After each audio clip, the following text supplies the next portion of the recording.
Press club কলকাতাতে আজকে আয়োজিত হয়ে গেল পশ্চিমবঙ্গ কৃষক মজুর মহাপঞ্চায়েতের প্রেস কনফারেন্স। স্বাধীন বাংলা টিভির এক্সক্লুসিভ এই কভারেজ আপনারা দেখুন। कृपया ताली न बजाएं, प्रेस कॉन्फ्रेंस है और हम इससे प्रेस के साथियों से बात करेंगे। आपके मन की जो फीलिंग्स है बहुत अच्छी है, उसको हम जनसभा के अंदर इस्तेमाल करेंगे। Today is a historic day. It is a historic day because a truly historic struggle of the farmers of this country has taken a historic step today. It is a historic day because it recalls the unity of the people of Bengal, the people of Punjab with the rest of the people of India, a unity that we witnessed during the national movement of this country. It is a historic day because farmers of this country are challenging the powers that be in the only way they understand it to be. We are here not to directly intervene in the elections. We do not have any candidate. We have not formed a political party. We are not supporting any political party. We are not advising the people of Bengal who to vote for. All we are saying is just one thing that our senior most leader Rajyapal ji said right now. Please teach BJP. Ambani, defence sector में Ambani, communication में अंबानी, कोल में Adani, railway में Adani, air force में अडानी और अब agriculture में अडानी। পেশ হলো এক চিঠি ভারতীয় কৃষকের থেকে বঙ্গ কৃষকদের জন্য। लेकिन हो सकता है आपने मेरा चेहरा टीवी पर किसी भीड़ में शामिल देखा हो। पिछले 100 दिन से मैं अपना गांव छोड़कर दिल्ली के बाहर अपने ट्रैक्टर की ट्रॉली में बैठा हूं।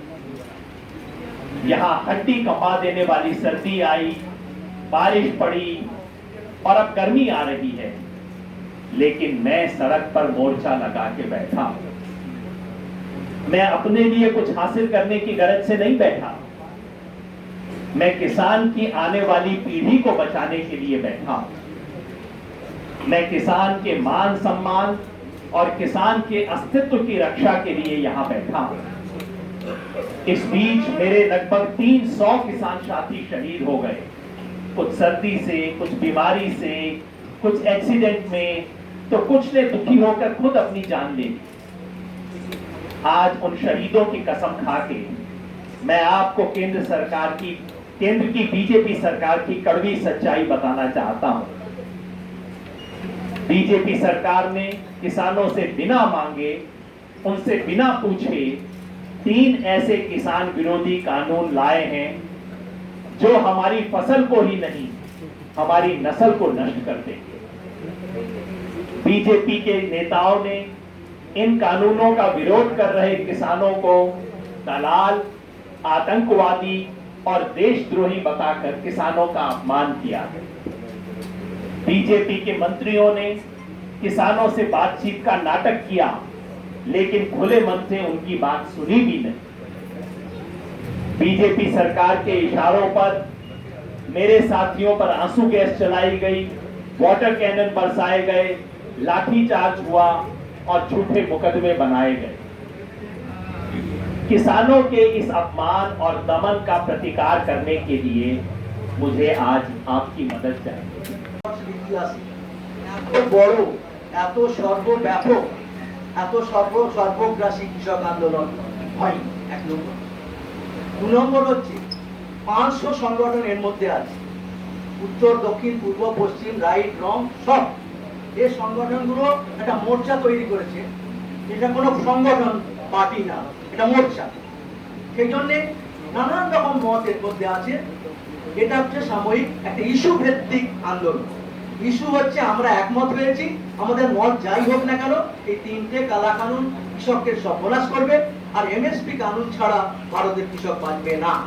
কিন্তু আমার এই বাতের এই কথার উপরে আমরা সহমত হয়ে এতগুলো সংগঠন আমরা এক জায়গায় দাঁড়াবো, এটা হচ্ছে দ্বিতীয় বৈশিষ্ট্য।